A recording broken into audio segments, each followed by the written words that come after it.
ikintu nshaka kuvuga cya mbere ndashaka kubanza kwisegura cyangwa gusemba imbabazi buri muntu wese warababajwe n'ira video yanjye. Ndabizi byababaje abantu benshi hameze nk'ari nko guharabika cyangwa nta kuri kurimo. Ndabisegura buri muntu wese wagizweho ingaruka cyangwa wababajwe cyangwa wumvishe mukoza ahantu, ndamwiseguraho cyane ndamusemba imbabazi. N'abandi baradufitiye icyizere nkanzogera nabo ndabasemba imbabazi wenda kuba wenda twarabatengushye n'abandi basanzwe batuzi mu buzima busanzwe. Ya kabiri nabisobanurira no muri video ya mbere, ingero nagiye ntanga nizo ubuzima busanzwe ariko bafatiragaho bashaka. Nanjye iyo video nahise inyuma ndayireba ko abantu banyuheje link y'amarati bya bintu bavuze ni biki bira bintu bibaho bigute. Nanjye nyirebye nyuma nje nari nzi ko nakoze video nziza namamaza projet yanjye, ntago nari nzi ko byagenze kuri iyo. Yes. Yes, reka tubahe ikaze hano ni kuri Click Media. Turi kumwe n'umusore mubona kuri screen zanyu, akaba ari umusore musanzwe mumenyereye. Nanjye ni The Click nko musanzwe mumenyereye. Yamaze iminsi guys, reka mbasuhuze ndetse mbahe n'ikaze, ariko by'umwihariko mwese mukomeza kudukurikira mu bihugu bigiye bitandukanye. Nkaba ngarutse rero dufitanye ikiganiro n'umusore araza kubibwira, ariko benshi muramuzi hirya no hino, duhereye muri Amerika, mu Burayi, muri Australia na Aziya, ahantu hose muramuzi. Ariko reka tumuhe ikaze, reka tunamusuhuze. Amakuru yanyu? Muraho neza. Umeze mute bwana? Reka abantu benshi basigaye bakwita amazina agiye atandukanye, ariko wabibwira amazina yawe kugira ngo dutangire bakumenye. Nitwa Ndakize Paul, nkuko wabivuze ntabwo ndi umusore, ndi umupapa, ndi umugabo w'umugore ufite umugore umwe n'umwana umwe, ariko abantu banze ku izina rya Dipaul. Yes, Dipaul amaze kubibwira. Sorry narivuze ngo ni umusore, ariko impamvu narivuze nyine ni mu gihagariro, ariko ni umupapa afite umwana, afite n'umugore, ndetse akaba mu minsi yashize yaragiye ababwira naho yaherereye. Akaba ari umupapa utuye mu gihugu cya Finland. Ducaho reka dusuhuza abantu bose badukurikiye muri Finland. Paul, umaze iminsi ugaragara, reka wenda ntitujye mu bintu byinshi cyane, gusa hari n'imishinga urimo turagenda tubigarukaho byose. Ariko hari n'ikindi kintu cyagiye kivugwa mu minsi yashize, sinzi niba waragiye ubyumva. Hari ibintu byavuzwe Paul. Hari ibintu byavuzwe cyane bitewe n'inkuru yagaragaye ikinyamakuru kimwe cyo mu Rwanda. Abantu nyine ntibabasha kumva neza, nyine itera urujijo bitewe n'uko wenda ari ikoze cyangwa n'ibyari birimo. Ndumva ari ibyo ngibyo. Wenda turaza kugaruka ku bijyanye n'imishinga ugiye ufite, imishinga urimo muri iyi minsi. Ariko iyo nkuru mu by'ukuri wenda tube turetse kuvuga icyo kinyamakuru, niba bitaguteye ikibazo wakivuga. Gusa nanjye narayibonye iyo nkuru, biriya bintu wavuze kuri kiriya kinyamakuru, abantu benshi ntabwo babyiyumvishije. Wowe ni gute wabisobanura? Abantu benshi bafite ukuntu babibonye, ndashaka kugira ngo ubisobanure. Biriya bintu ni wowe wabivuze cyangwa si wowe? Icyo banza guheraho ni uko ndisegura wenda kuba babonye inkuru yose, kuba ifashe nk'uko batabitekereza ko igomba kuba imeze. Ikindi nshaka kubabwira ni uko amagambo yose arimo n'amashusho agaragara n'ingero yavuze, ariko context arimo ni uko atariyo nashatse kugaragaza. Wenda tutaguciye mu ijambo, biragaragara ko kuko nk'uko bivuze ari wowe wayavuze. Context none byagenze gute kugira ngo uyavuge? Hariya mwarimwe mwiganirira, afata amashusho utabizi cyangwa wari ubizi? Nicyo kintu nyine abantu bibaza. Icyo nshaka kubasobanurira neza kugira ngo abantu basobanukirwe neza ni uko amashusho ntabwo yigeze afatwa ntabizi. Nagiye mu kiganiro, hari filime narimo ndamamaza yitwa Nzogera series, ni filime turimo turakora. Mwumvishe n'ikiganiro gitangira muhita mwumva ko bambaza ngo bakavuga ko filime ya Nzogera tuza kwigarukaho nyuma cyangwa iyo projet. Ukuntu byari bimeze, nabajijwe ibibazo bisanzwe, ariko bararebye video barabona hameze nk'ari nk'ubuhamya natangaga, ariko si ubuhamya kuko nagenda nsubiza ibibazo nubwo amajwi yenda y'ibibazo atagiye agaragaramo. Ikindi kintu nshaka kuba context yarahindutse.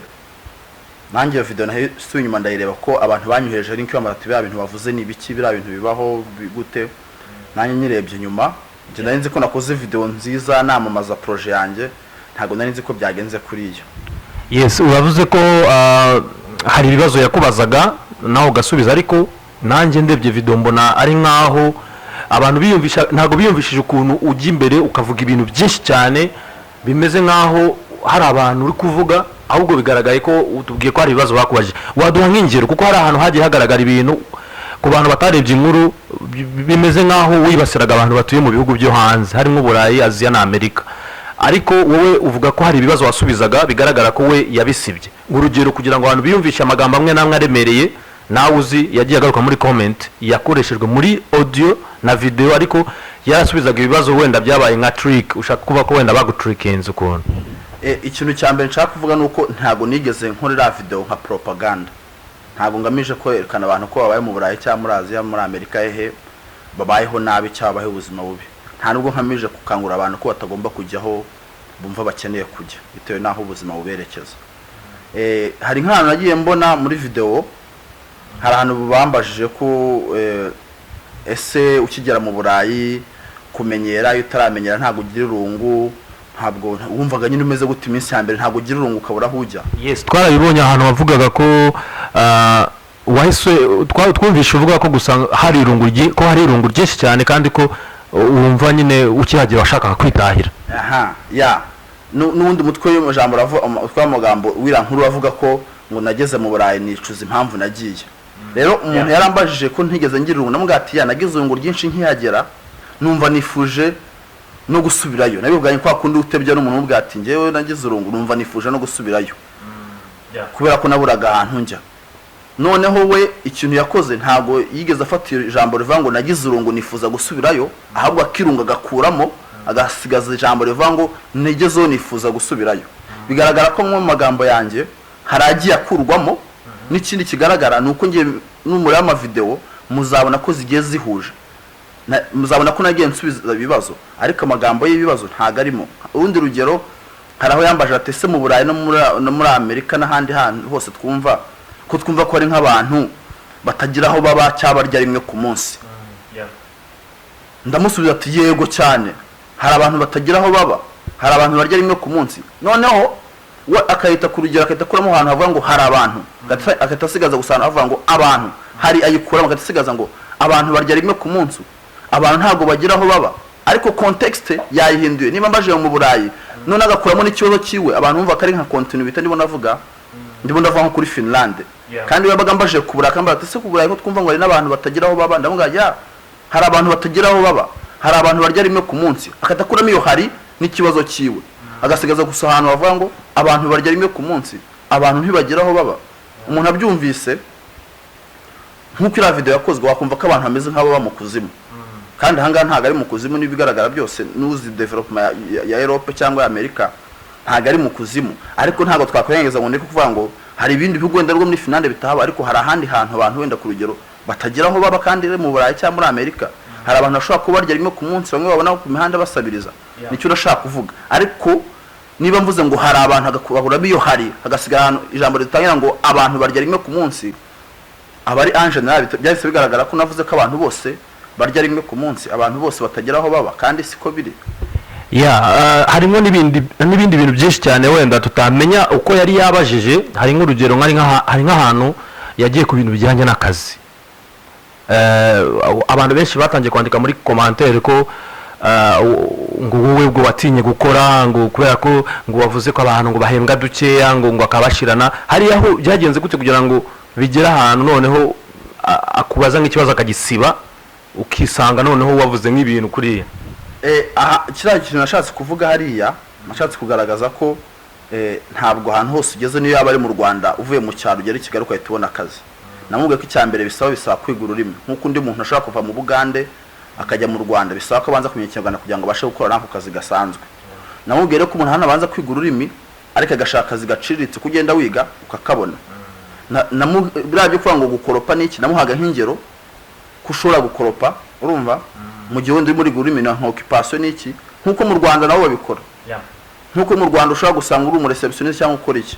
Ikindi yambazaga ahantu nabonye avuga ngo imisoro n'ibiki bindi byinshi, yarambwiye ni mugereranyeze ku rugero biba bimeze gute. Ndavuga hariya nubwo abantu bakora amafaranga menshi, tax biri hejuru ntigeranye niyo mu Rwanda. Ubwo yarabisibye. N'amadepense ni menshi. Hari n'ibindi bitagaragara. Navuga atari ushaka kuba ufite akazi.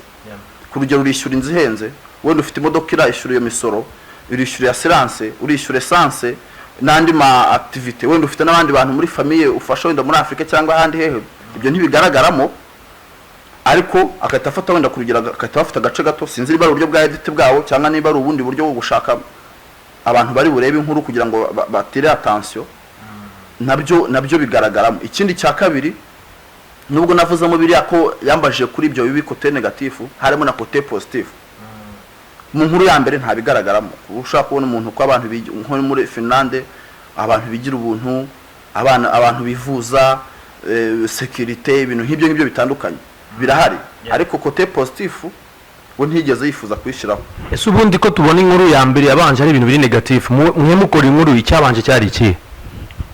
Ubundi twe dukora inkuru ibi ngibi by'ubuzima busanzwe na vi yo mu Burayi cyangwa muri Amerika cyangwa hehe ntabwo yari yo purpose.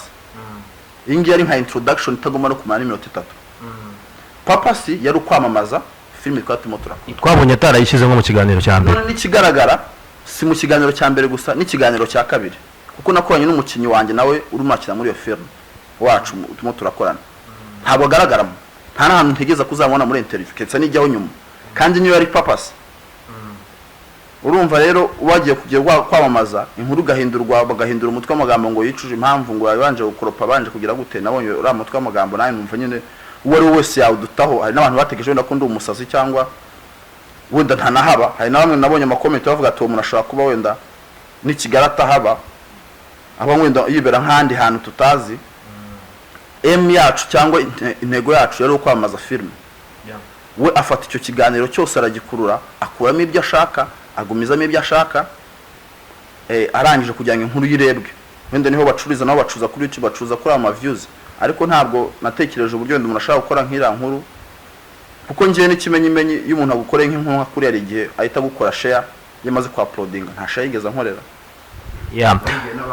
So tugiye noneho kugaruka ku bijyanye na project turaza kugaruka kuri ibyo bintu byakubayeho kugira ngo bibe wenda utange n'inama cyangwa nuko byumva ndetse n'urugero wumva byakugezeho effect.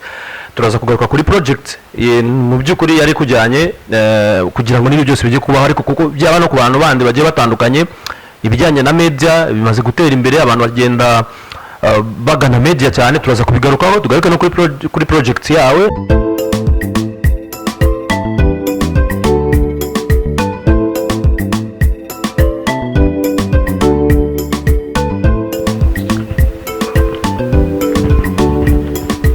So reka tugaruke noneho kuri ibijyanye na project yawe. Kuri project yawe ni iki wavuga ku bijyanye na project waje kujya kwamamaza bikaza gutera kera kibazo? Ndagira ngo usobanure ibijyanye na project yawe ese iteye bimeze gute? Turabizi ko ari film ndetse usobanure n'abantu bashobora kuba bayikurikirana n'abatayizi kugira ngo bamenye ukuntu bayikurikirana. Mu ncamake ni serie yitwa Nzogera series inyura kuri YouTube channel yitwa Nzogera series.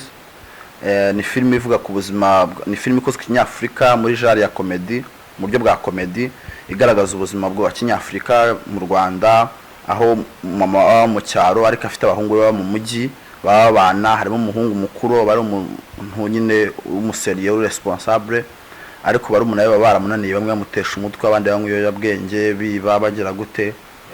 Nzogera abari muri umuntu w'uwo muhungu rero ukora ibyo byose abari bandi yibanywe yoyabwenge.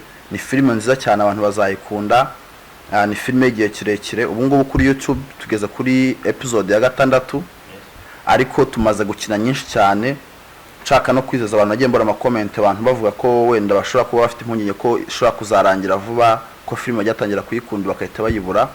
Ndagira ngo mbizeze ko ubu ngubu aho tugeze dukina ni kure cyane ku buryo bagiye kwireba kandi dufite gahunda ko uno mwaka uzajya kurangira tumaze gukina ama episodes n'ama season bashobora kureba nibura imyaka nk'itatu.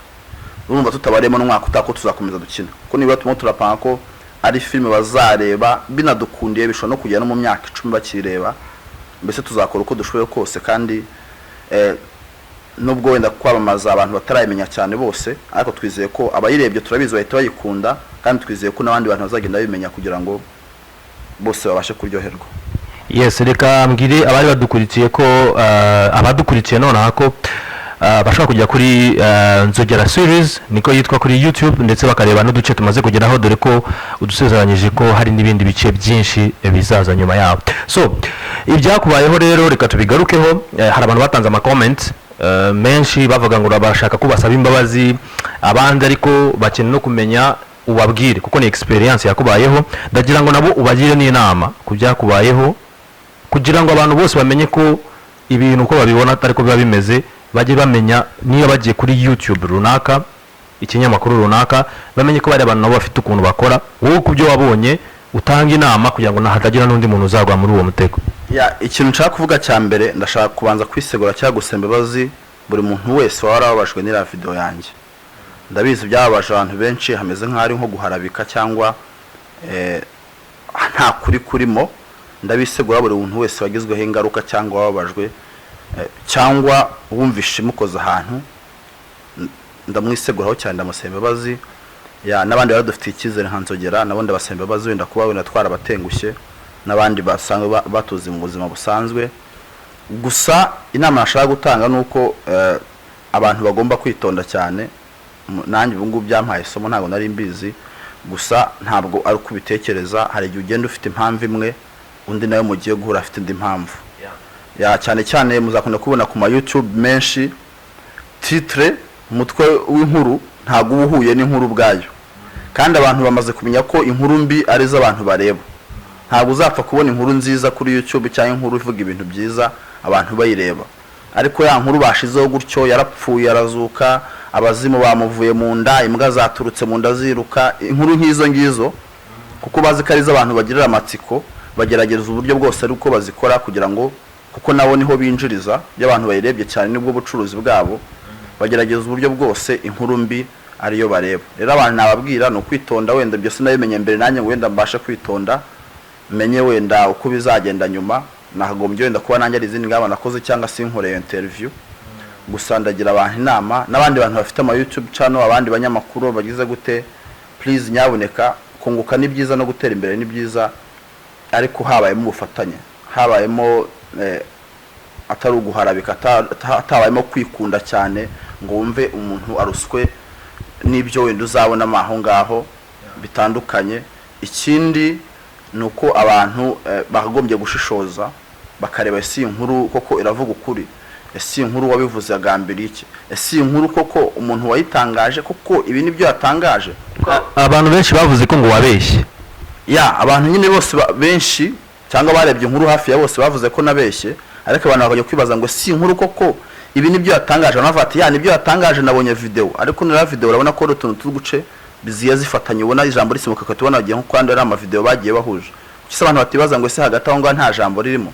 N'ikindi cya kabiri ira nkuru imeze nkaho ndimo ndavuga ubuhamya, kuko umuntu ushobora kwicara iminota 10 akavuga gutya aba ari nk'ubuhamya, ariko bigaragara ko nari meze nk'umuntu urimo arasubiza ibibazo. Ese ayo magambo cyangwa ayo majwi y'ibibazo bambaza kuki yatigeze agaragaramo, icyo nacyo ni ikibazo.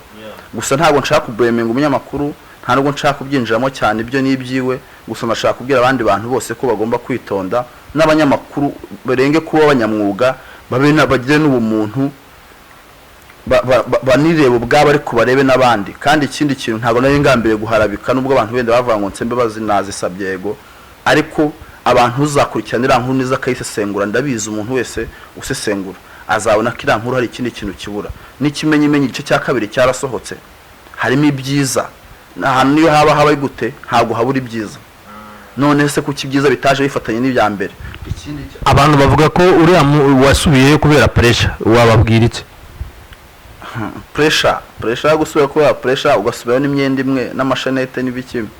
Ikindi kuko abantu bashobora kwenda barabonye ko kuko iyo interview ifatwa ntabwo bafata gutya shot imwe, ariko aba ari umunsi umwe ku rugero. Ushaka gufata gutya kamera bashobora no guhindura battery, bashobora no kugira gute, bashobora no kunywa amazi, mushobora no kugira gute. Niba ari interview iri muri saa yose ntabwo wakwicara nk'igite. Ikindi cya kabiri ira video muzumva hatangira bavuga ngo turavugana kuri nzogera series filme ko tumuturamaza. Muri interview zose ari ya mbere video ya mbere na video ya kabiri nta hantu mo murabona nzogera agiye he? Ese ntayo twavuganye? Ese wenda interview yarangiye ntayo tuvuganye? None se niba project cyangwa umushinga cyari cyatujyanye ari uko abamazi iyo nzogera kuki nta hantu namwe igaruka? kandi izera ko ndabizi neza ko hana hantu wenda bashobora kuzogera kubibona wenda ku kinyamakuru cyabo, ariko se ntayo twakoze koko. Icyo nacyo abantu bakakibaza, niba hatangira bavuga ngo nzogera turegarukaho nyuma ni ryari, ku buryo nkuru irinde rangira nyuma hakongera kagaragara ngo indi video ya kabiri igaragaza ngo ibyiza, cyo bitaza rimwe. Ese iyo nzogera noneho iyo video ya gatatu izaza ryari? Ntaho kubyibaza. Wanareba video ubwayo ya mbere niyo ngarukaho cyane, uraribona ko ntago natangaga ubuhamya, ntago ari ubuhamya. Ikindi cya kabiri ntago navuga kuriya ngo mere nk'umuntu ufunze, kuko nza kuba mfunze nayikorera interview mu Rwanda banaragumyeyo kuki se ngaruka. Ariko umuntu avuga ibyiza se navuze nyuma byo kuki batigeze abishingiraho. Ikindi cya kabiri nabisobanurira no muri video ya mbere, ingero nagiye ntanga nizo ubuzima busanzwe ariko bafatiragaho ndashaka gutanga urugero rumwe rwa nyuma. Mwigeze kubona inkuru ya apotre Dr Paul Gitwaza bashizeho ngo Gitwaza yaravuze ngo umuntu udasengera muri Zion Temple ntabwo azajya mu ijuru. Inkuru ahantu hose yakwirakwira, abantu baramutuka bagira gute, arirezamura ariremereza agira gute.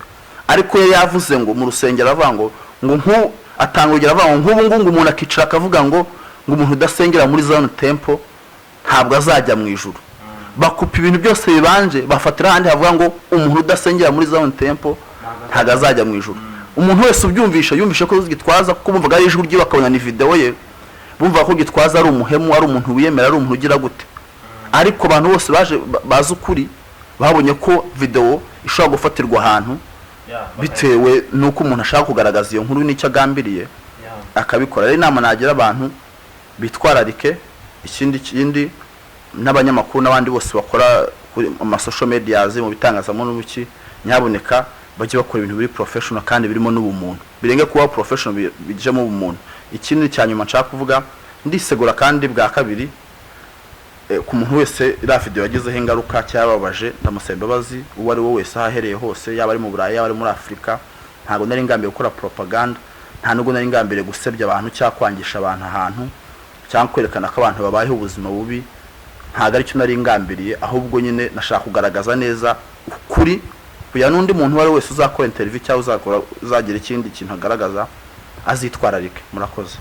Urakoze cyane guys. Mudukurikiye hasi hari ahantu ha comment, mukore comment. Ndizera ko habaye ibibazo musaba ko yasubiza, kuko none twaganiriye nawe yaduha ukuri kwe, namwe mufite ukuntu mu byumva, mwagize n'umwanya wo kwandika muri comment. Reka ngiye mushimire kuba yateye intambwe akadusangiza uko byagenze, uko bakoze video bakagenda bashyiramo amagambo we yemera ko yavuze ariko bakayakata bayari mu kuntu kugira ngo yumvikane ko biri negative. Yabidusobanuriye. Mufite umwanya wo gukora comment zanyu, mwarangiza yatwemereye ko munifuje ko yasubiza mu bibazo mubishyire muri comment. Ibishoboka ko yasubiza hatarimo please gutukana, twubahane, kuko nawe yabasabye n'imbabazi, ababwira ko yahuye n'umuntu wabaye utarabaye umunyamwuga mu kazi ke kuri uwo munsi. Abantu basanzwe bakunda ko akora akazi ke neza, ariko uwo munsi yifuje kugira ngo akore inkuru yasobanuye ko abantu benshi musigaye mukunda inkuru ziri negative. Ndabizi ko ningi kuba yayisobanuye abantu benshi bashobora kutoza no kuyireba cyangwa kuyisharinga, ariko abakiya muyirebye mwandike muri comment ko mubyumva. Then turamushimiye cyane. Mu by'ukuri turagushimiye Paul. Murakoze, nawe ndabashimiye cyane. So guys,